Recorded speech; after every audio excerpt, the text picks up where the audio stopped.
Hello and welcome to the morning meeting. My name is Jimmy, sitting here with Matthew, and we are back in studio for the first time in a while since I've been gone the last couple weeks on paternity leave, and now I'm back, and we're in office, and on this episode we will have a special guest interview, kind of a fun interview that I'm excited for, a little different, but very behind the scenes. We have someone from a sponsor coming that we work with a lot to hear their side of sponsorships and content relationships and all of that. So I'm excited about that. We're live on Instagram. People that are listening live on Instagram, you won't have that sponsor because we're recording that later today and then plugging it in the middle. And then also on the agenda, Maddie has a bunch of topics here. I'm going to breeze through them. We might not get through all of them, but that is what's on the list. Piers Morgan tweet exchange, Sports Illustrated feature, also an Apple feature coming up. We can talk about that. The first new style JME videos came out. A bunch of warehouse conversations could be had if we want them. MLC morning views, Little League World Series is coming up. And then some questions from the chat. So also if you're watching on YouTube or you want to get questions answered in the future, you can be in the Instagram chat, which I look at most of the time. Sometimes I don't break the convo, but if there's a question that pertains, I'll answer live on Instagram, or you can leave a comment on the YouTube channel, and Maddie's been combing through those. Our 4 pre-canned episodes came out while I was away. Now I'm back, and we're into the weekly routine of the show. Yay, intro's done. How are you, Matt? Good. Taking my wallet out of my pocket because I'm sick of sitting on it. Yeah, I've never put it in my back pocket. No, I put it in my back pocket. Front left, my phone's in the front right. Front pocket makes things too tight. Yeah, but don't you see those images where, like the spine is like... Yeah, but I have a small, yeah, that is... and I usually do take it out when I sit down, except in the car, because then I'll leave it in the car. How have you been? Good. I was thinking right before we pressed record that it had been a long time since we sat here, and obviously it has, probably 4 to 5 weeks after doing it weekly, or twice a week for a while. So it's true. Glad to be back. Early morning, I got here at 6 today, and I'm going to be here till I think midnight because we're recording after the Yankees game, which ends at 10. Right. So long day. And Katie's still at the beach. Katie's at the beach. This is my whole family's beach vacation week, but it was kind of, because it's my whole family's beach vacation week, Katie has help with the 2 kids for yesterday, today, and tomorrow, and then I'm going to go back Friday. Yeah. I did Monday. I'm still supposed to be part-time this week, which I guess I took Monday off, and I'm going to take Friday off. So that works. Next week I was supposed to be part-time, but now I have work Monday, Tuesday, Wednesday, Thursday, Friday, Saturday, Sunday. So that's not part-time at all. No. So I think the week after we record the floorball tournament, I'm going to have to take my last part-time week of paternity leave. Yep. That makes sense. Yeah. Cue some dummies in the comments section. Paternity leave. Blah, blah, blah, blah. Yeah. It's so important. If you are a business owner and you can offer paternity leave to new fathers to help the mothers who are recovering from a crazy thing they just did and dealing with lack of sleep, it's offer your male employees paternity leave. And if you're can take it and afford to take it as someone who's on paternity leave. Especially with 2 kids, Katie wouldn't have survived. We would have had to lean on so many people, which we still do have to lean on people, but I hate seeing those comments like, "Oh, paternity leave, what did you do?" It's like, shut up. Yeah, I was surprised. I think your comment section is the only spot that I would see that, but I was surprised at the number of times I saw that, but yeah, it's so whatever. Stupid. You know how hard it is to have a newborn? No. If you can afford to give your employees the benefit to help out, you should. It's also just vital time with the baby and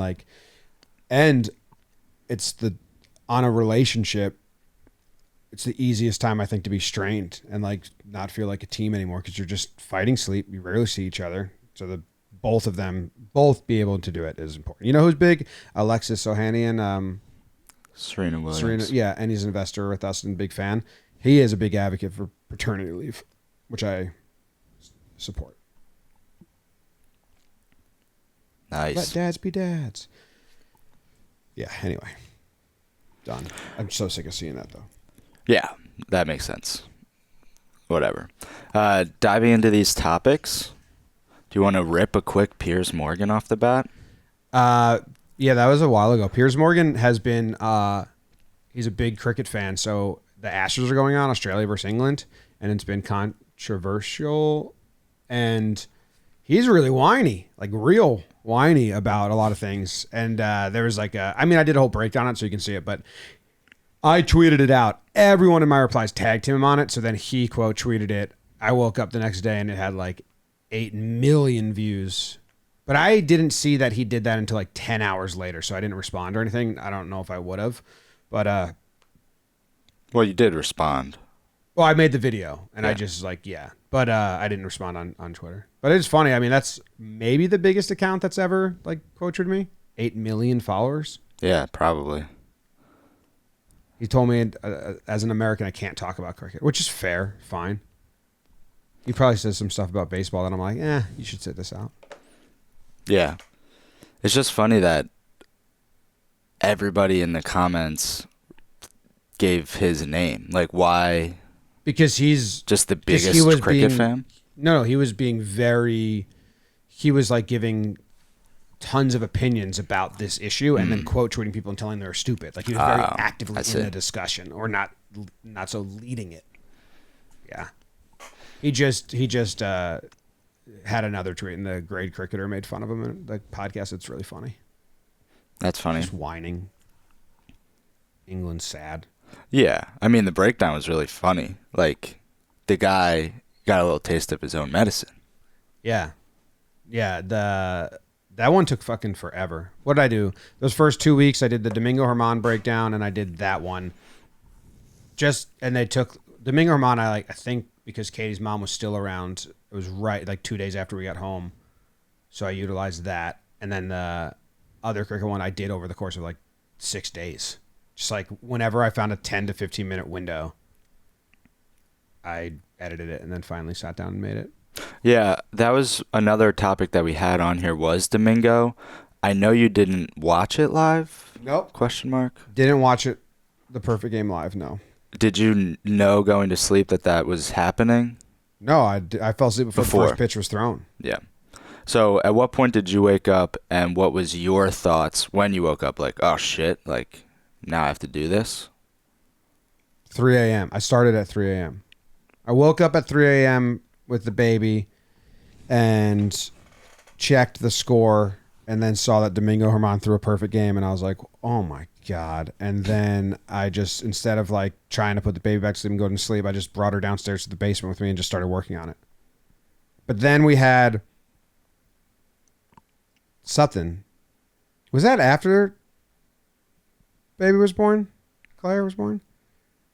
Yeah. We did. Oh, then I took James to Little Gym, which is like, a gymnastics place for little kids. So I worked on the Herman breakdown until then. And then we went to Little Gym. And then I had to help out with James and Claire. And then I think I got back to it at night after they went to sleep. And then the next day I posted it. I forget. I know it was posted on Thursday because I made the thumbnail in the warehouse. I didn't know it was going to be that many moving parts. Like when I made that Domingo Herman breakdown and it was like 10 minutes long, I was like, oh shit, that's too long, but whatever. Yeah, it kind of is what it is. Did it do well? I think it was like Domingo Herman's not like the most loved character and people don't like care about the Yankees, but I wonder if it did well. Last I saw it, I thought it was like a pretty average for a baseball breakdown. 537,000 on YouTube. I don't know how much on the other places. I don't think I even posted other places because it's so long. I think I just posted a link to YouTube. The cricket one, 415. Shit. Yeah, that was good. Wow, that's a slow climb that one had. I think. I don't know. And then we were texting about this, and we've talked about this on the show a long time ago, that those two videos are a really fun comparison of new viewers coming to the channel. Yep. I'll pull it up since I have it right here. So we've talked about this in the past, that the baseball breakdowns still do really well, and they should be 80% of the breakdowns that get posted, which is the plan. but we need to go into other sports and other areas to help find new audience. And the Domingo Herman Perfect Game got 500,000. How do I find what I'm searching for? Domingo Herman got 500,000 views and 22,000 new viewers. So small. Isn't that wild? Yeah. The Cricket Breakdown got 400,000 views and 85,000 new viewers. So the percentage is like 20 to 5, or it was last time we checked. Anyway, that we don't need to go over that thoroughly. We've done that a lot, but it was cool to see. Oh, that still kind of rings true. Yeah, no, definitely cool to see. You mentioned that breakdown had a slow burn. The other thing that I just thought was funny, and it'll be a 1-minute conversation, the MLC interview got the most views out of all 4 of those interviews. And you could just see July 13th was the first day of that league, and the views are like plateau and then just diagonal up and to the right on that day, which was funny. It got shared on Reddit, on the Cricket subreddit. Yeah, going through, that was the most commented as well. Most views, most comments, but there was a lot of people just having somewhat cricket conversation in the comments. Like a lot of like, where can I watch this was going on. So yeah, glad to see that reached. That's probably another one, like new viewers, probably a lot. Yeah, I wonder. I could pull that up. But I think that they posted on Reddit, like, if you're interested in this, here's some behind the scenes talk. So then which is good. We knew that kind of like that was the area we were going to hit. Did you see there's a, what's Vexillology? Is that flag stuff? I'm not familiar with that word. As flag guy, you're not? No. Vexillology, the study of flags? Yeah, Vexillology. Right. I call that flagology. So there's a subreddit called Vexillology Circle Jerk. And there's a bunch of subreddits that are circle jerk, and they're kind of like making fun of the nerds of that group. Like, we're a bunch of nerds, and we're just going to like flags. We love it. Right. Well, they posted our video where we said, which flag would you allow to marry your son to marry? Yeah. And the headline of it is, seriously out-jerked. Like, we circle jerked them when it came to Vexillology. The other one's funnier. 400 upvotes. The other one is definitely funnier than that one. The sexiest flags? Yeah. Well, I mean, but this is pretty wild. It is more deep cut to rank marrying the son flags rather than sexiest, but I just funny that that got shared on a subreddit. Yeah. Like a lot of the content that I witness live, I normally don't go back and watch it, but that sexy flag, every time I watch the Jamaica part and you going back to Jamaica is so funny. Are we filming a bunch of those today? We're gonna probably do 2 watches. Jomboy Jake TV today. Yeah, watching. Any geoguessers? Because people are clamoring for more new geos. I think we have at least 1 in the bank, if not 2. I mean, that's going to be a rotation on that channel. It's a 3 weeks rotation on the Jomboy Jake TV channel. It's going to be a watching. We're trying like Guts, Nickelodeon, stuff like that. That's every Wednesday. Oh, and then Monday like a Sporkle, a Rankings, a GeoGuessr? Yes. So 3-week rotation every Monday. So a GeoGuessr will come out every 3 weeks. And then the other 2 weeks, like you said, a Sporkle. And then we're calling it Ranking, but that's like the flag videos. And then the vlog is on there now. Fridays. Well. Yeah. The most recent vlog with Kevin Parada visiting, and then the warehouse. That the warehouse session last Thursday was like the best warehouse prep session for a tournament we've ever had. Yeah. And you have some of it in there, like the little powwow at the end. Mm-hmm. So hot, though. We're really going to test the limits of the warehouse this Thursday, 95 degrees. Oh, my God. Yeah. You have a very important role that you're practicing for in this floorball tournament. Are you nervous? When I was doing it live, I felt good, but there was like overarching nerves that upstairs Ronnie and Jeff were like watching and being like, "Oh, this stinks." Like I think I just had like what's it called? Self-conscious. Yeah, but Anxiety? impersonator.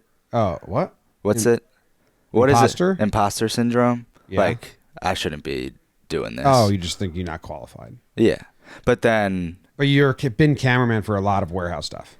Yeah, but see, I can't. I have a patented slow zoom, and I can't do it. Oh, yeah, you are good at that one. We're changing the camera in the owner suite. It's not going to be safety. It's going to be human element. And no Rourke cam or sideline? No, that too. Oh, both. Yeah, but Maddie's the main cameraman for Floorball, and the Floorball coverage is like 80% that camera. So you've been testing. Yeah, I mean, then afterwards in that thing, I kind of asked Ronnie and Jeff. They were like, "No, it's good." So then I feel good right now. It was good. My only question for them was if you could zoom out like a little more, if you were fully. No, that's out. full zoom. That's what they said. Yeah. Cool. Well, yeah, we're preparing for Floorball, the last franchise tournament that will be released in 2023 and filmed in. No, not filmed, but released in 2023. Correct. Yeah. Moving on to. I have a question. Should we throw it to the sponsor converse with Shady Rays now, or just at the end? We can just start. If you want to let people know your title and your position at Shady Rays. Yeah, I'm Jordan Light. I'm the Senior Growth Marketing Manager at Shady Rays. Did you start as marketing manager, or did you start somewhere else and work your way up? My title's changed quite a few times now since I've been here. I mean, just kind of the nature of, I guess not really like a startup in the traditional sense, but like very much just like a growing company. I've been with the team for 4.5 years now. Okay. Came up on the digital side, running all of our paid social, paid search. Things grew over time. It grew into encompass podcasts, TV, content creators, entertainers in the space. And now it's to the point where it's a bigger team, 4 people, including myself, on just like the acquisition side. Because I'm prioritizing new customers, bringing people into the Shady Rays experience, and I hand them off to brand team who's like, okay, they bought. How do we keep them coming back? How do we keep them wanting more? That's cool. So for you guys is a little different. For us, we started very much inbound. For all our advertisers was inbound, and now because we're bigger, we need bigger deals. We have a big company. It's more outbound, going and finding bigger companies and all that. If for you guys, is it the opposite? Do you start outbound because you're just looking for partnerships, and then now you're big enough that people come to you like trying to pitch you? Yeah, it's getting a lot more in that direction. I was actually, prepping for coming on here. I found Tom's LinkedIn message to me the very first time. I was going through our original email correspondence, but oh gosh, a few years ago it was a lot more like having to go out and search for people, DMing folks on Instagram, like trying to find contact emails, like who's the agency that you work for, who are you represented by, like reaching out to you. Now it is just like, your name gets out there as like a media buyer. And like you get cold emails, 50, 100 every morning that you're coming in. It's like, I work for X, we're very interested. And now you can be a lot more selective. It's also just a very hard process of like reaching out to people, like getting the conversations, how much time it takes, like vetting, understanding, like wanting to get to know them. So when Tom from our team reaches out, like, were you aware of us? Like, how does he get through the plethora of inbound requests from companies? I told him this last night because I check LinkedIn like maybe twice a month. So this was just like a really, really lucky like chance that I actually like checked his message. But I had known about you all beforehand. Oh, okay. So, I mean, I've been watching the breakdowns for quite a bit of time. So I saw, hey, I'm Tom with Jomboy Media. And it's like, oh, okay, cool. I'll email you. I'll give you the email. It's like, we'll take this offline. We'll get a call going. That definitely made it easier. It doesn't always stick out that way. Cold emails, I think they can get a little bit annoying for people. It's like you're sending form emails, you're sending over and over and over, you're sending to a bunch of people. But sometimes the frequency really does help. I might not be in a very, good mood to start a morning. I have a lot going on. I have budget meetings coming up. I have planning meetings. I'm like, I can't put the energy into emails. Like, email again. I'll get it on the next one because I know they're coming. Emails paralyze me, and I get tons of inbound from services that want to help us, but I I don't even look at them at this point. But I used to complain or talk about them this way to the sales team, and they're like, "Hey, shut up. That's our job. Like, we have to email people. We have to get in front." And you never know, because that LinkedIn message, you find it, you know us, it works out. And now we've had like a partnership for a couple of years now that's been awesome and ongoing. Did you have to go higher up and explain us, like, you know, because you knew who we were, so we're lucky Tom messaged you. But how does it work when people have no idea? Like, you have to go and say, "No, I like these guys," or did they know who we were as well? They did not know who you all were, so it like worked in twofold. So I met with Tom and I met with Jeremy, I believe, and we looked at the first initial like proposal. We were looking at things, and I had to hand it off to my counterpart Evan on my team. He does, like I said, a lot of the brand marketing internally, and I had to go like, "Look, I think this is a really good deal. I think it fits the audience. I'm a fan of them. Like, I need to like wash my hands of this. Like, you have to make a decision on this because I'm a biased party." He looked it over and was like, "I think this looks pretty good. Let's go to our founder." We go to the founder. It's like, "How are we gonna explain Jomboy Media?" And I go, "It's like they scratch a really interesting itch in baseball media, which the Shady Rays consumer generally is a big baseball fan. It kind of fits our demographics very well, but like where we can hit a baseball fan on cable TV or like terrestrial radio, it is a very hard space to play in on new age media, on YouTube, on podcasts. Like, it's much more fractured, it's less consolidated, and like this is our one shot to get younger, still hit that core baseball audience that we know will eventually grow into these like kind of traditional platforms that we're on." And I think that really sold it as like a very, very unique opportunity to enter the Shady Rays consumer's mind at a much younger and much like earlier age than we would have beforehand. And I'm glad that sales pitch worked. Yeah. Because, you know, we're almost coming up on 2 years. I guess we will by the time next season. Yeah, and a lot of different iterations of deals or partnerships or buys. Because it started with, and most companies start with just like one breakdown or a tester package to see what it's all about. And I remember you guys, I don't know if it was just one breakdown that small, but it was maybe a couple other shows and then a breakdown. Mm-hmm. And I remember Tom will usually give me like a nudge, like, "Hey, I think these guys are a really good fit and we'll come in on bigger deals if we crush this for them." So I remember this, and I always do for you guys, just because how many and how much freedom you give me and how many times we've worked together, that if I have breakdowns, I'll be like, "No, they're going to get, you know, one that I think is going to blow up," because I want to return like the partnership. Or other people are a little more annoying. I'm like, But I gave a Yadier Molina breakdown. It was the first one. Oh, yeah. And people love Yadi. And then I did, I wore the glasses, like I superimposed myself on his face, which is pretty odd. But I'm guessing, I know the video did well on views. I have no idea how it does on ROI for you guys. So I'm guessing it did pretty well because you come back in for another deal pretty quickly, right? Yeah, it was incredibly strong. Like, it was immediate results, sales on website. Fans loved it. The message definitely resonated. And it was also the comments on it. Because I remember just watching that, like seeing you all normally post it. I didn't get the heads up that that was the one we were going to be on. So I'm watching it and I get to the end. It's like, really? Oh, presented by Shady Rays. I'm like, oh, okay. This is really cool. This is a surreal experience. And I read through a bunch of the comments and it was just like overwhelmingly positive. Yeah. It's like, you know, this is like a really cool brand to work with, or like I've heard about them and like wanted to try it. And it was like, okay, cool. Like we found something here. Like a creator that's really willing to put like time and energy into making a partnership work. I hope that, like you said, like we were giving you the freedom to present it in a way that made sense to your content and made sense to your audience, and then seeing it resonate both on the reactions from what they were saying and how they were voting with their wallets. I mean, it was kind of fun, pun fully intended. It was a home run. Yeah, well, some advertisers count the seconds, you know, like that was only 29 seconds. We paid for 30. And we struggled a lot with the breakdowns early on selling them, because I would tell Courtney, no, like I'm going to mention them at the start and I'm going to give a 15-second like read and call to action at the end, because I know our audience will pay attention to that. And it's not going to be like 20% of a 3-minute video if I give them a minute.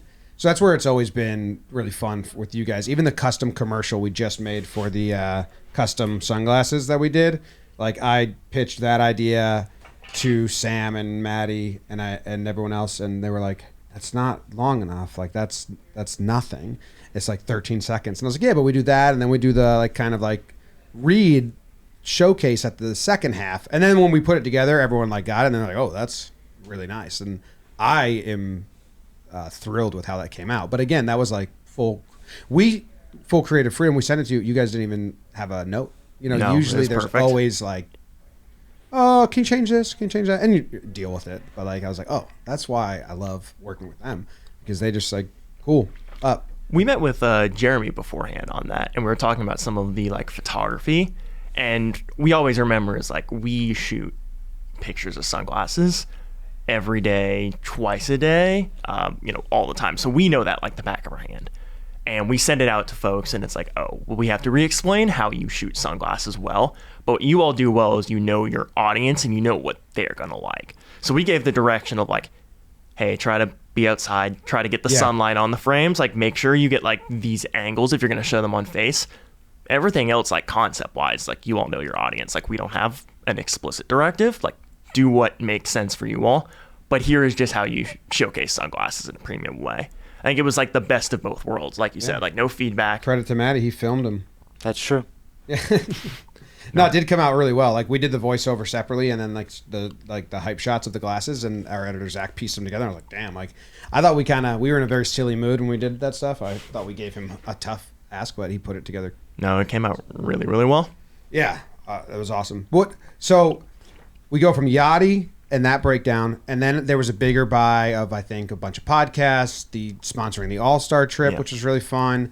And then you guys came in for Blitzball Battle 3, which was amazing. Like that's my favorite warehouse sponsorship integration we could ever possibly have, and had. I thought it was amazing. And now you're back in for another deal. So like, what one thing or what couple things do you guys look at when like, hey, let's do it, let's re-up again, and and a bigger investment this time around as well? So we're definitely looking at performance. Shady Rays is independently owned. We're not investment back. So making sure $1 comes in, more than $1 comes back is very important to us. But when we do more full year sponsorships like you did with you all, we want to strike a balance of like very performance driven, but then also making sure we are doing something like authentic and good for the viewers and the listeners at home. We thought the All-Star House was a really good opportunity to do that last year.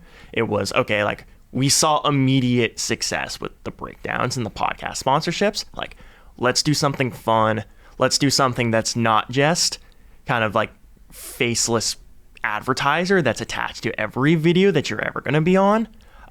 Let's do something that's going to be a little bit more entertaining. We did that with you all last year. And not only was it like a success from like a brand standpoint of everyone thought it was a blast from, I think you all to our team thought it was awesome. The viewers at home also thought it was great. But it was also very successful performance wise. So it's like, okay, we really captured lightning in a bottle with you all of like, you all have a way of making things, even when they're sponsored and advertiser focused, still feel authentic to the fans at home.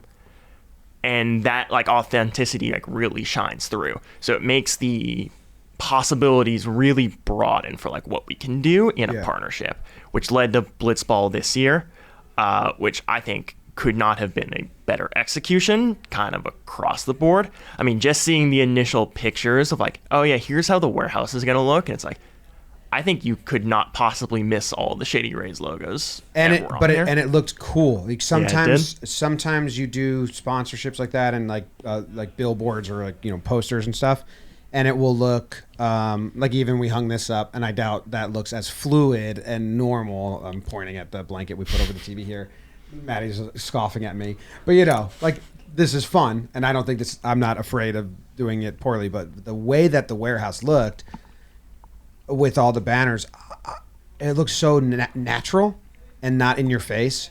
Even like the Shady Rays replay where we had the home plate. Oh, the home plate was so a really cool. good touch. And that was, I believe how it works with the sales team and you is like they'll just pitch you like a concept like, hey, we want physical branding at this area, and then they come to me or our team, and we kind of say like, where can we get this? Like, oh, let's do the replay cam, the Shady Rays replay cam on check swings, and then it's the home plate, and then like it comes to fruition. We're like, oh shit, that looks so cool.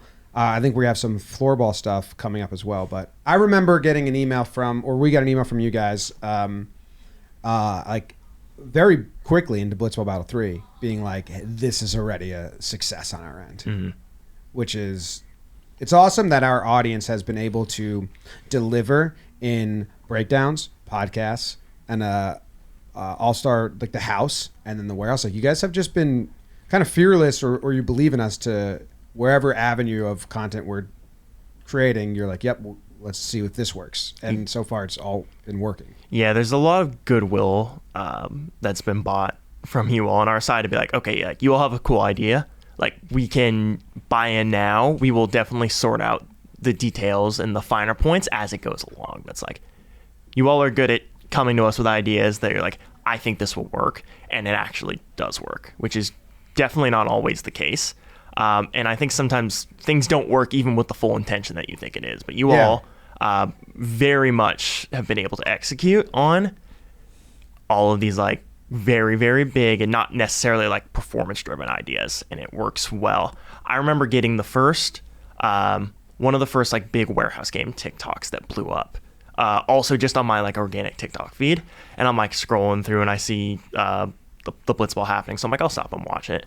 Because I wasn't even following the warehouse games TikTok at that time. It was like teeny tiny. Yeah, no. And I'm like, oh, that has over 100,000 likes and it has like over 1 million views already. It's like, Shady Rays is all over this. It's like, oh, nice. Like this has worked better than we could have ever imagined. Did you see the one YouTube short? How much is that? 18 million now or something like that? Yeah, it's like 18 million there and 20 million on YouTube or something like that. Yeah, it's one short. But then, yeah, you're branding. Was it the Swing the Bat? Swing the Bat. Yeah. But on YouTube, it's got like 20 million or something like that? It's past 20, yeah. Yeah. And that was something that like we kind of said, and you're going to get social posts as well, but we didn't know the full power that, because we're still building it.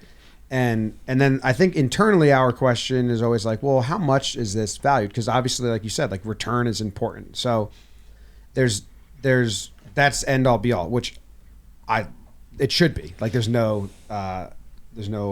disagreement there. But on the secondary levels, like all those views, all that branding, does it measure? Or like if the return isn't phenomenal, that stuff, is it only ever just sprinkles on the cake, I guess is my question.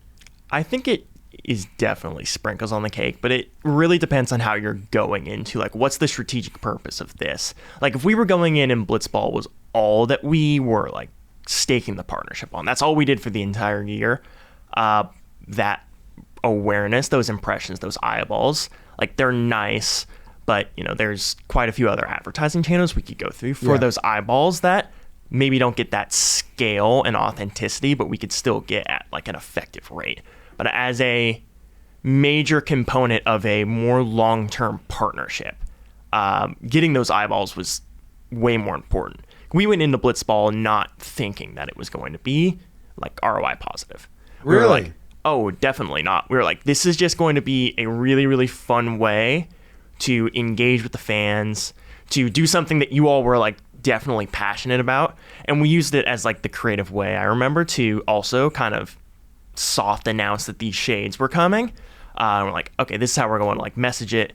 We're going to make it fun. We're going to be all over it. And it's just going to be our like reintroduction to the audience, like, because there are going to be big things to come in 2023. So for it to be ROI positive was such a massive success. It was like very reminiscent of the All-Star House. We went in, like, that was not meant to be ROI positive. It was like, really good day, this breaks even, and we're all really, really happy from those sprinkles that come with all the eyeballs. Yeah. But this was everything we wanted and more, is like really the best way to put it. So what's the reaction around the office to people that maybe don't know us? Definitely probably have no idea what the hell Warehouse Games is in Blitzball Battle 3 when it is ROI positive, like early. I think we hit that benchmark like quick into the month-long tournament. Mm-hmm. Are they like, hey, what is this? What did we create Warehouse fans or just any like in the office? I guess what's the reaction from from other people that don't know the content? We've definitely created some warehouse fans internally, and everyone knows Jomboy now at the Shady Rays offices. I mean, at the very least, I've made sure of that with the victory laps. I've made sure to take quite a few times around. But you all have just been such a successful partner for us from top to bottom that it's like, okay, now we have people that are like sports fans that like we're not familiar with y'all. It's like, I want to buy in a little bit. We have an individual on our social team named Zach who has become extremely familiar with us over time, just like responding to comments, engaging with fans. I'm sure he gets it like plenty. But the best thing about it, just like on a content level, that has been good on our side, is that like it's a fun thing to watch and engage with, and then it's like really, really passionate fans that you all have that want to talk about it, that want to like be really, really hyper focused and engaged on the Jomboy Media brand, but do it in like a generally very positive way. So from a brand side, it's fun to hop in those comments and talk talk and have some fun with people in there.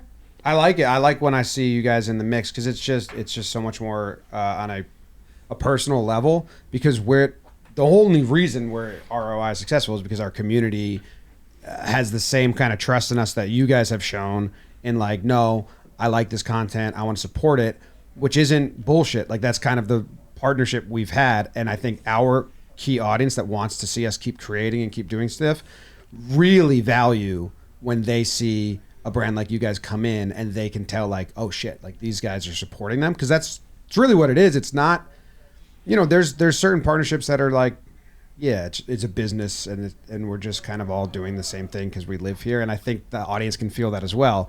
But when we have like the home plate and we have them our players wearing them, and it's just so ingrained, like the houses and the sponsorships, and now with these custom shades that like are a branding partnership, like our audience isn't dumb and they're smart, and they know, hey, if we back our guys and we get sunglasses out of it, like it really works out. But it all comes from building a very, very good base community, which we've had, which I always have to say thank you to them in any way, because it's kind of their success. Like they can be peacocking around the same way you are your office. They can like, look what they're helping us grow in such a positive and quick way. Well, as someone who is a fan also, like before working with you all on a professional level, like it definitely is like a ton of fun to see all like big, cool, and exciting things you all are doing. Like you very much feel on like the ground floor of like, wow, I've been watching them for, X years, like 4 or 5 years.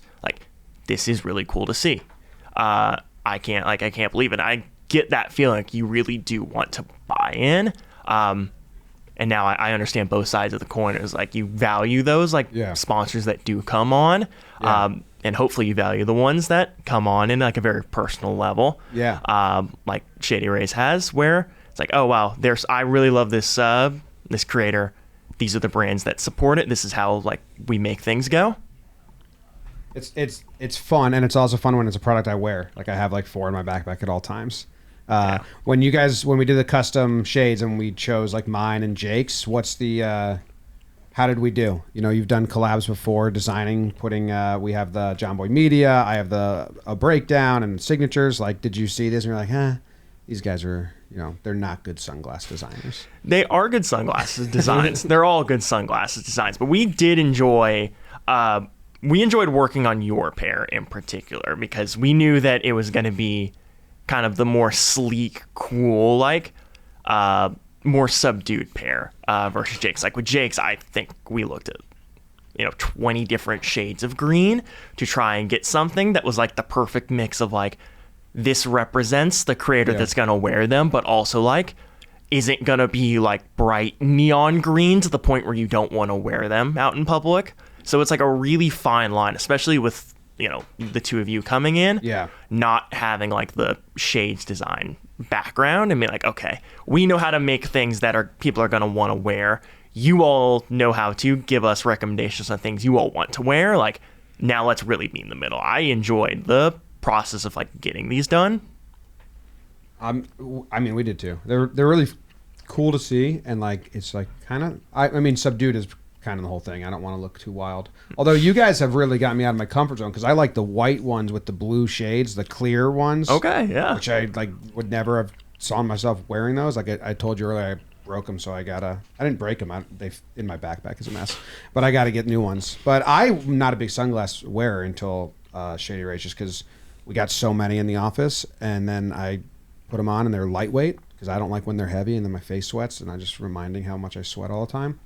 Maddie's wearing them now. You look good. Thanks. Mm-hmm. What makes a good sunglass? Like, is there a formula for you guys? Like, do you know, like, ooh, this is going to be a winner, or ooh, this was, kind of serves a fringe population? I mean, it definitely comes with the frame shape first and foremost. Like, you have to decide, like, is this going to be your wide appeal frame, which the classic frame that you ended up going with definitely is. I mean, it called classic for a reason. Like, that's everyone looks to. It looks good on most people. You kind of build down from there. It's like, okay, what do we want the frame, like, color to be? Dark, more neutral colors are definitely going to be, like, more appealing, but you have to balance it out with a nice mix of, like, this is going to be a more eye-catching color. This is going to be something that, like, you're going to be wearing them walking down the street and someone's going to stop and, like, take a look. And you have to balance out, like, in a collection, how many are going to be, like, the safer options that people are going to want to naturally gravitate towards that might not pop in advertising, that might not be the most, like, scroll-stopping pair with, like, these will service, 10% of people that go to the website, but it's going to bring in significantly more people on the front end when they see a Facebook post or a TikTok post.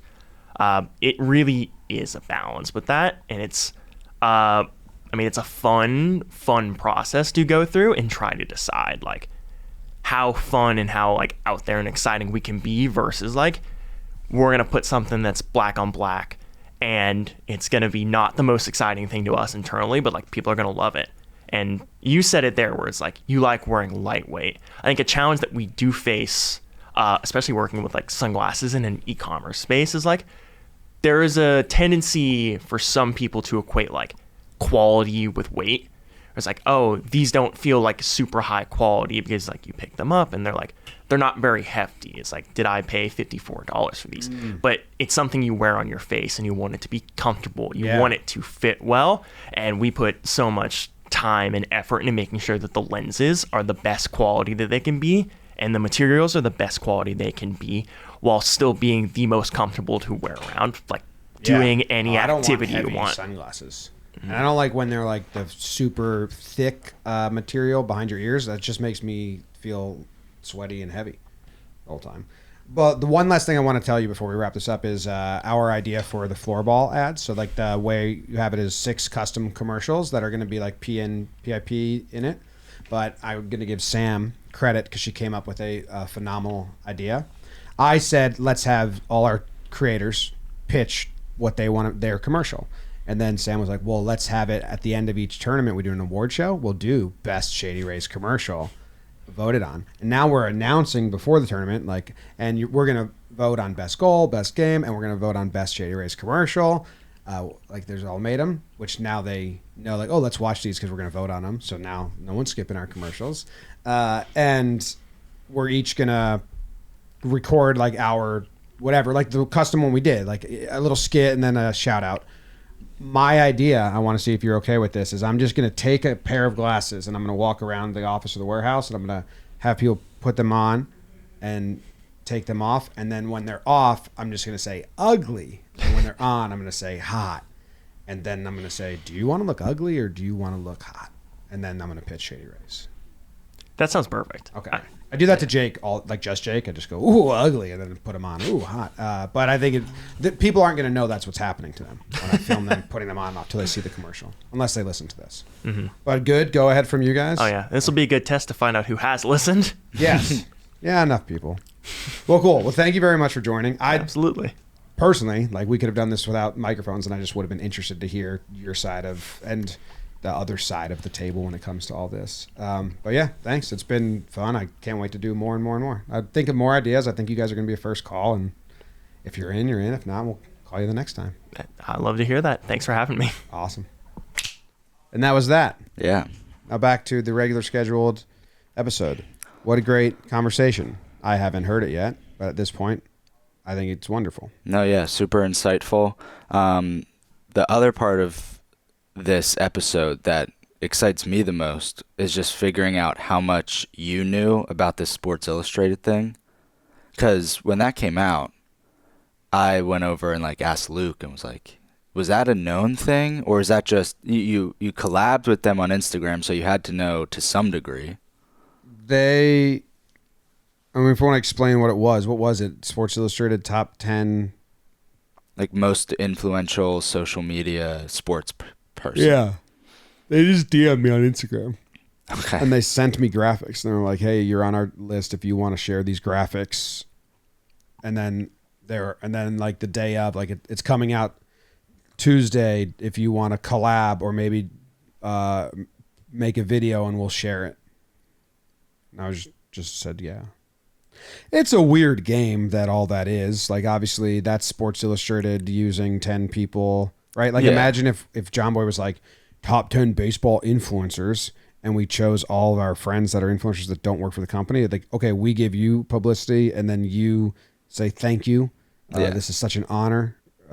Thanks, Jomboy Media. And then you give us your... So it's just like an exchanging of hands more than like an honor, the way I see it. But I'm very cynical. It's nice. It's nice to be named. No, yeah, definitely nice. I do see what you're saying. I think it's a different situation if there's more than just that exchanging of hands. If there's a event, it's like... Well, this thing that we're doing for Apple's crazy. Yeah, let's talk about the Apple. Apple spotlights podcasts. I don't know the first official like phrase they use. But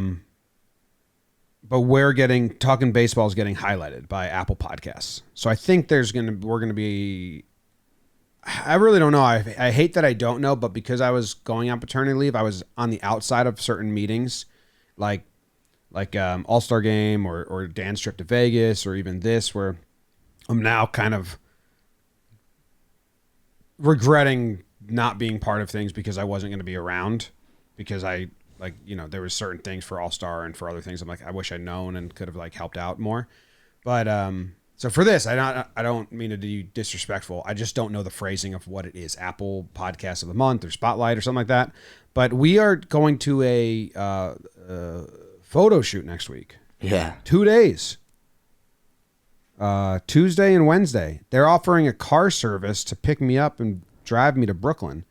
From New Jersey? From New Jersey, to and fro. And they have like a professional designer that's putting us in wardrobe and clothes. That was the part that I was curious, because Christina came into the kitchen, asked Jake, what's your shoe size, this and that. She said, the official wardrobe designer was curious. She's getting a list for you and Jimmy. I feel bad for this wardrobe designer and me. I said, Christina, what did you tell the person? Jimmy is only going to wear so many things. Yeah. No, Christina was nice. Christina made me feel good about putting a lot of no's on my list. Where Jake and Trev are going to be in heaven. They love getting dolled up and like stylized. And it's my hell. So I had a huge list of no's that like I don't want to wear. I don't know if she was joking, but she was like, I told them a sweatshirt and jeans and no to everything else. Yeah, that's what she was like, what do you dislike? So I said, almost anything that's not a hoodie and jeans. The color we're wearing is green. I don't wear a lot of green. And green. I also said no button-down T-shirts like Henley's. Katie always wants me to wear those, and I hate them. I like have a couple of shirts, and like it's like a favor if I wear it, and Katie's like, oh, thank you. You look good. I like that. And I hate it. I just like don't like the way they fit. And I said like nothing tight and nothing that makes me look like, I don't want to say cool, like hip. So we'll see what that's all about. But yeah, that's next Tuesday and Wednesday. I don't know when it comes out either, but that's cool. That's like very... It's not like the Sports Illustrated, just like a post collaboration. Like this is like a big deal that is kind of a cool honor and will help out the sales team a ton by the recognition it gives in areas that like they don't already know about us. Yeah, no, it's super cool. I cannot wait for the photos. We did a photo.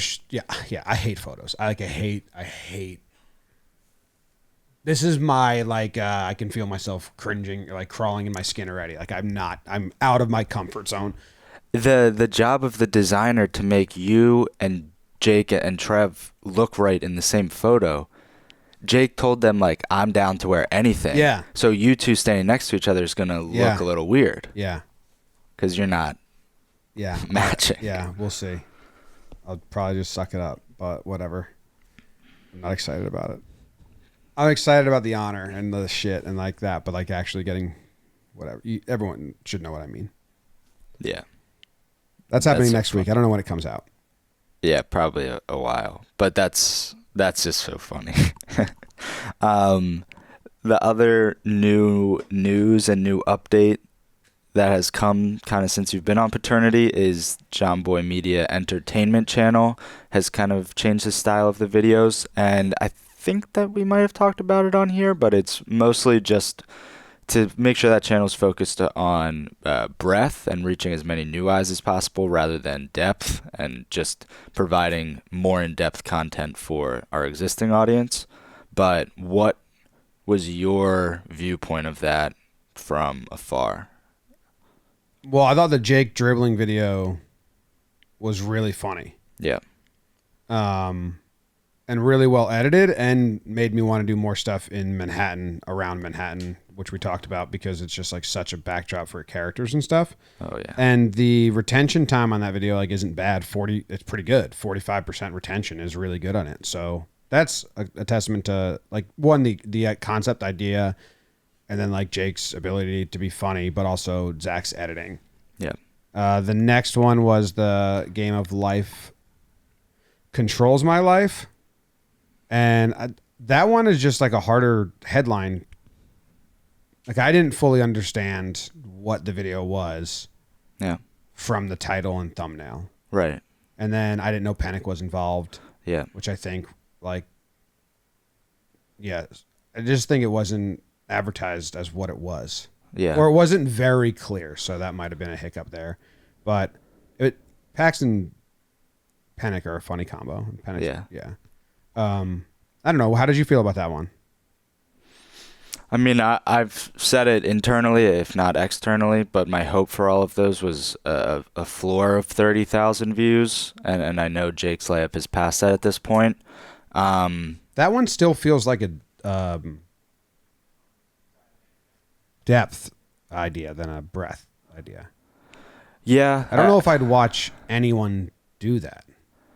Yeah, I do think that it might be touching a little bit more of a different YouTube audience than what you might be used to, or at least that was my hope. I thought that title was better than it performed, I think.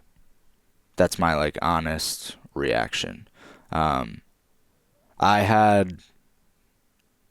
think that the way that I ended up editing it, I was, like, proud of it, which is, I don't want to, like, post anything that I'm not proud of. So that was good. But yes, I agree. At the end of the day, I think that my perception of the idea, being so involved in it, was more, it was, like, harder to portray than I expected.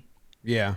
The Jake one worked with new viewers. It got 12,000 new viewers out of the 30,000. That's really good. Views. Yeah. The other two did not get new viewers. Yeah. And the Canobio one is a funny concept, but there's no storyline. Like, there's no beats in the middle.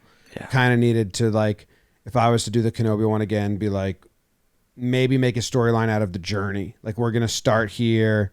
We're going to only ask women. Now we're going to ask men, or I don't know, just something to make it 3 acts. Yeah. Instead of, like, one just long thing. It's a hard edit to keep a rhythm and a pace to that. You almost, like, have to create a little sympathy of, like, boom, boom, boom, boom, boom, boom, boom, boom, boom, with the cuts. Yeah. I think when we were shooting that, that was a thought in our mind, and then I think the shots that we got that attempted to accomplish that and make it so that there was natural breaking points and slower points didn't turn out as well as we had hoped. And I feel like you can edit those into YouTube Shorts, and it would probably, yeah, that's probably a good YouTube short. Yeah. But yeah, overall, I will say though, like this is like the learning phase of content and like channel building is long, right? Like, oh yeah. Like we are in the warehouse. I feel like 2024 is the first non-learning year. We're like, all right, we have 2 years now of how we want to present these videos, how long they need to be, the structure, the style, how we utilize the channel during tournaments and not during tournaments. Like we have it like, but it was 2 years of just like throwing shit out there and trying to figure out what the audience likes, what gets new audience. And then, so there's no like, there's no drastic takeaway. Well, there's no like failure or like about face right now. It's just like, okay, let's keep going and learning and stuff. But I just think like for it to be a breath channel where you're gonna get new people, it has to be so clear what the mission is, and that's worth with Paxton's. Like I don't know the game of life. Like I don't know the board game, so I had no idea what that video was about to be when I clicked it. Makes sense. Yeah, I think that's like a big takeaway. I think that the other big takeaway is I just think that it's worthwhile to use our existing baseball audience at first. So like Sam and I have been prepping the next JM Entertainment video for the past week, and I think it's fun, and I think that the idea is like very simple to understand. So hopefully that, we can put the lessons learned in these first 3 into the next one, and the next one, and next one, and next one. Yeah. The other channel, if you want to switch to another channel, JM Baseball's been crushing it. Yeah. Jolly, Zoe, and Rose have all been submitting ideas for just like video series on that channel, and they're all doing so well. So Sam and I have had this conversation. We also think that there's value in like new series. Like, yeah. Well, yeah, so things don't get stale. Yeah. Right. That's why you can do seasons or just like slow the cadence down. Yep. So, but that not to take away from the ideas of it all as well, because they're awesome. But yeah, that channel has been moving as of late, and I think that it helps. Baseball is the only of the big sports that's on right now in the U.S.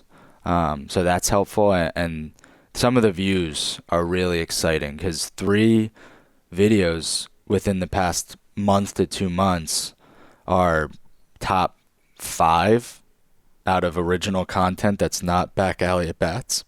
So that's really exciting. What did the Family Feud one end up as? That was Zoe's idea? So first Family Feud one? Yes, Family Feud. I'm not going to use the word end up at because, knock on wood, that passes Trey Turner's ref guess and becomes the most viewed original content that's not back alley at bats.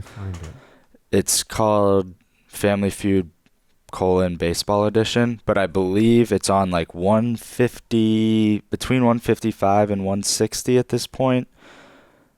Actually, no, I think it might be higher. Probably 160. And Trey Turner's ref guess was on like 169. 163,000 views, Family Feud. And then awesome. If you go... But I also know that some of Rose's baby, Can You Guess This Baby videos also all broke 100K.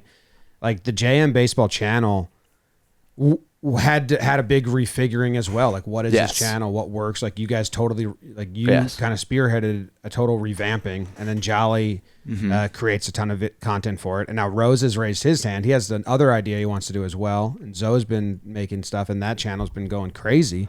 Yeah. So, which is awesome because that channel's been around for 2 years now, and it's seen a couple different phases of what we thought it was going to be. Yep. Yeah. To speak a little bit more specifically on that, so out of take back alley at bats out, 1, 2, 3, 4, 5. All 5 of the most watched original content on that channel has all come within the last 3 months since Trey Turner was here. And that's just so refreshing to see, because before that, then you're talking about Sequence has a 98K, and Back Alley Stats That Exist has a 83K, and it's like this content that's a year to 2 years old. And so to see the new videos get so high is just exciting.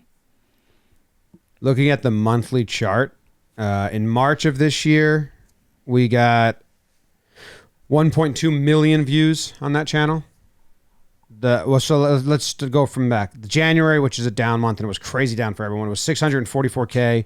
Then in February, 742, so slightly up. In March, we break 1 million views on JM Baseball Channel, 1.2. In April, we're at 2 million views. May dipped back down to 1.5. Because I think the Trey Turner effect, like all his videos just really helped. It wasn't like, we kind of knew that. We're like, oh, this is a big spike, but I don't know if it's going to plateau. Then it dropped down in May to 1.5. In June, back up to 2 million views in June on the channel. In July, and we're not done with July, it's at 3 million views. So it's just going crazy. So that's awesome. I don't know if the subscribers, because sometimes it's harder to get subscribers on a channel that's already got a bunch of subscribers, but are they going up as well? No, they are. I mean, this is on 124 right now. I think at the beginning of July, we're looking more at like 119, 120. Oh, yeah. It's going up. So that's all exciting. And I would be just remiss if I didn't say this.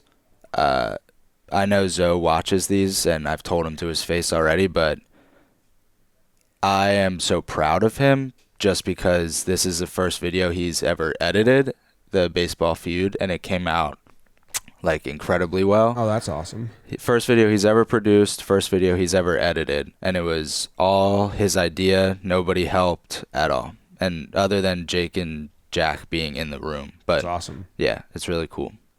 Probably took him a bit. If Zoe's listening, I still want to really help him streamline. His Premiere setup is wild. But yeah, that's good. That's all good. And they filmed another one because I gave answers yesterday. Filmed another too, yeah. Yeah, one of them is like my top 5 players. Oh, that's funny. Which was tough to come up with. All right, well, let's see. What else do we have? I don't want to get into the conversation because it's not what morning's about, but one question that was asked in this office was, who's the best baseball player of all time? And after asking 3/4 of the office, I checked in with Zoe, and I was the only person that said Babe Ruth. And I just want to let everybody else in the office that's listening know I'm extremely disappointed. Because it's not a question. It's Babe Ruth, period. Okay, next conversation. I think there's a good answer. People get caught up in the whole, like, Babe Ruth played nowadays. They're like, well, if Ohtani played back then, like, you can't, that argument is so null and void. That argument is literally doesn't matter. He hit more home runs than certain teams. That would be Judge hitting 400 home runs. You judge people against the field. The only thing is that there were race restrictions. So he wasn't playing against the best of the best, and it wasn't like other nations like sending their best players over at that time. Yes. But yes, you can't say if Babe Ruth played now, duh. If you just drag and drop anyone, the newer player is going to be better than the older player. Yeah. It's like the 12th man on an NBA team right now would be the best player ever in the 40s. Yes. What else do we have to talk about? I think that the only other thing that I really wanted to touch on, 2 things, and they're both kind of quick. And I saw some questions on Instagram about ball and play. Okay, so let's rip through these 2 rapid fires real quick. We just discussed this yesterday. I don't know how long you've been brewing on it, but a yearly award show on Warehouse is such a fun concept. Yeah, that's going to be part of the 2024 Warehouse plan. So one thing I did on paternity leave, which you have so much time to think and not do, is I mapped out, and sales and the finance department really wanted me to do this, see what we can afford. But I mapped out what I want the 2024 Warehouse plan to be. And like I mapped it out to the week, of like this. So every week of 2024, I have what was going to get released that week. And it might change. Obviously, it's going to change because things pop up and it goes different. But the more we can do that and then get it locked in the dates and less scramble, the better it's going to be. And then I was talking to Nikki and talking to some other warehouse guys, and I want to make it.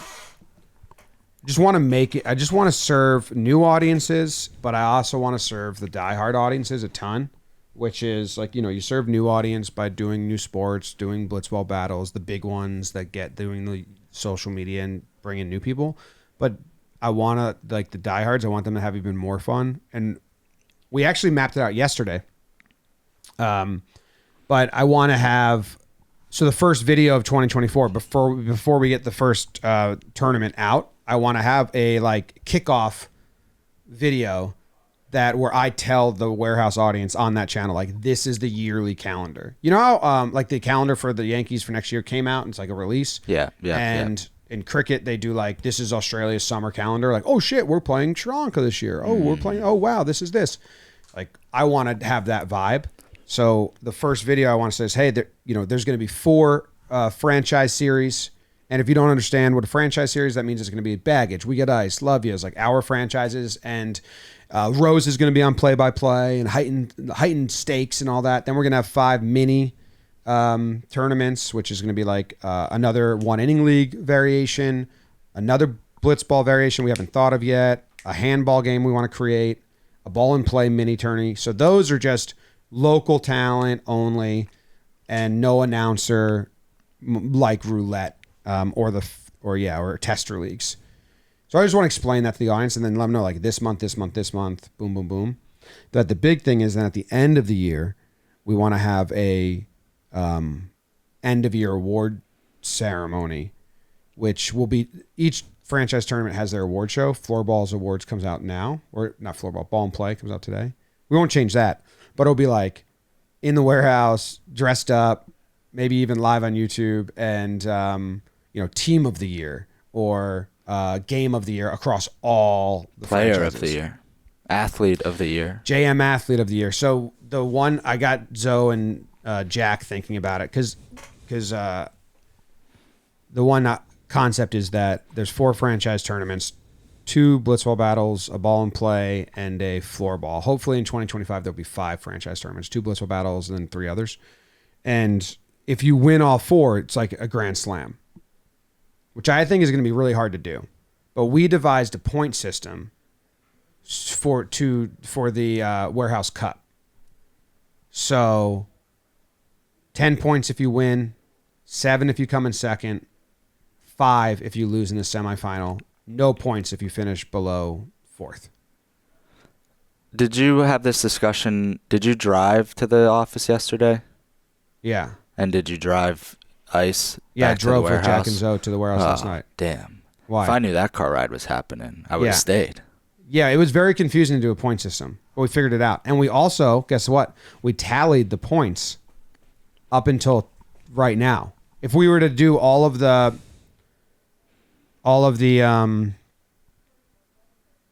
tournaments, franchise tournaments we've had to now, what would the standings be? Yeah. Do you want to see them? Definitely. Can I guess who's in first? Yeah. Baggage? No. We're in second. Okay, I mean, you acted as if that was a terrible guess. Well, first place is very obvious. Rotten? Yeah, they got 2 first place finishes. That's 20 points right there. Yeah, that's fair, but they didn't do so good in the other stuff. Yeah, so Ryan got 10 points in Blitzball Battle 1 for finishing first, 5 points in Floorball for making the semifinals, 10 points in Blitzball Battle 2 for finishing first, 5 points in Blitzball Battle 3 for making the semifinal, finishing in 4th, and 0 in Ball and Play.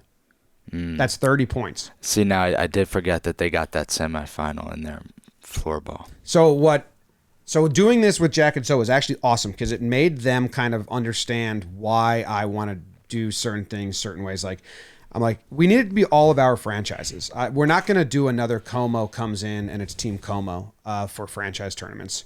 Like for Floorball, we have a bunch of people from Bar Down coming. We could have done Team Bar Down, but then you kind of just have a ringer team.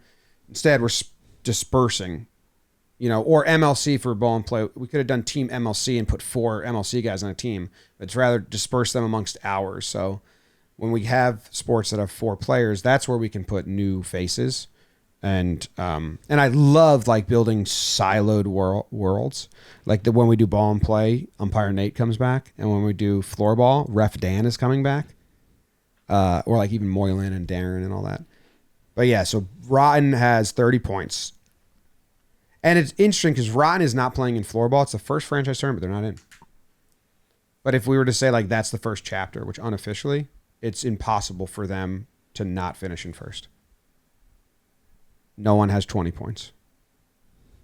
And they have 30. They have 30. Can I put a caveat on my guess before? Yeah. I will admit that I didn't really listen to the numbers associated with first, second, third, and fourth. Yeah. So that was why I was so far off. Right. Who do you think's in second place? Well, only I know 3 that teams. is. Only 3 teams. Oh yeah, only 3 teams have played in all 5 franchise tournaments so far. So Ice then after that. Ice is in third at. Yeah. Ice is in third with 17 points. And this is Baggage got second place. Didn't make the semis. Semifinal loss. So that's 19.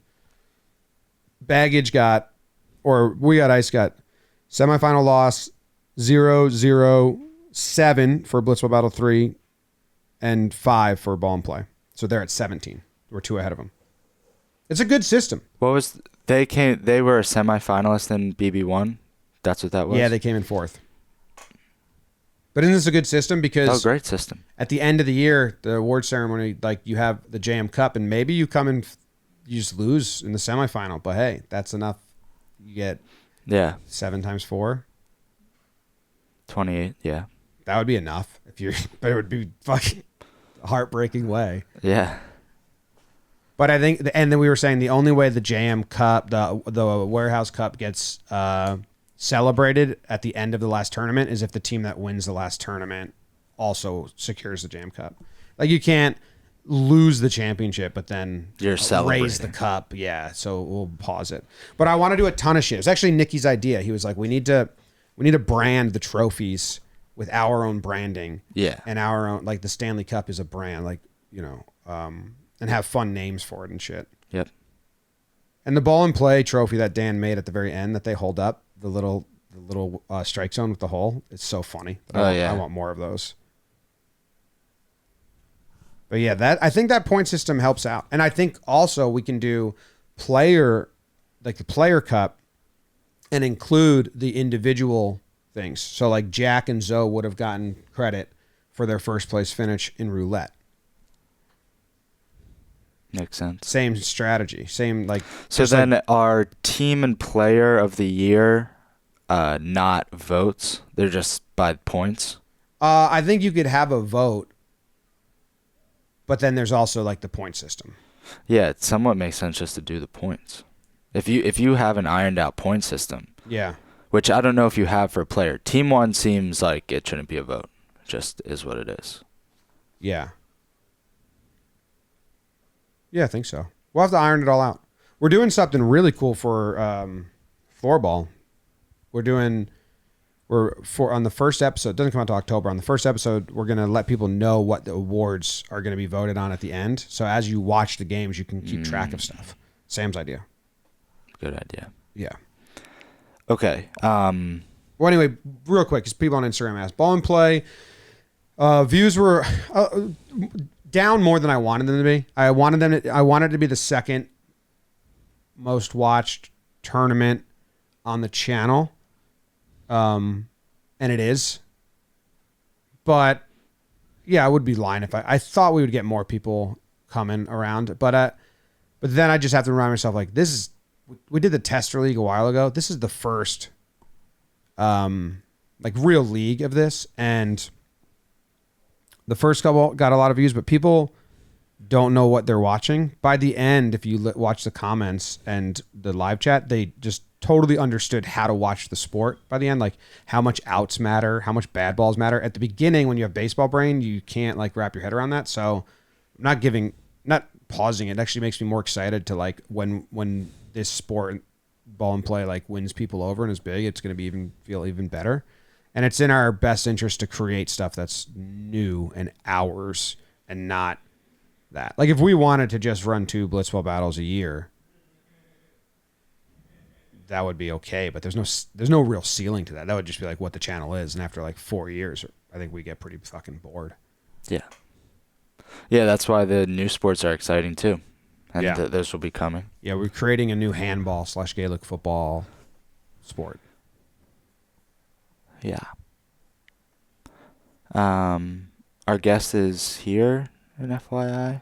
Oh, nice. So, all right, well, we'll wrap up the show because the interview that you already heard, we're about to do. yeah. The very last thing to wrap up the show, there was one comment from the previous videos.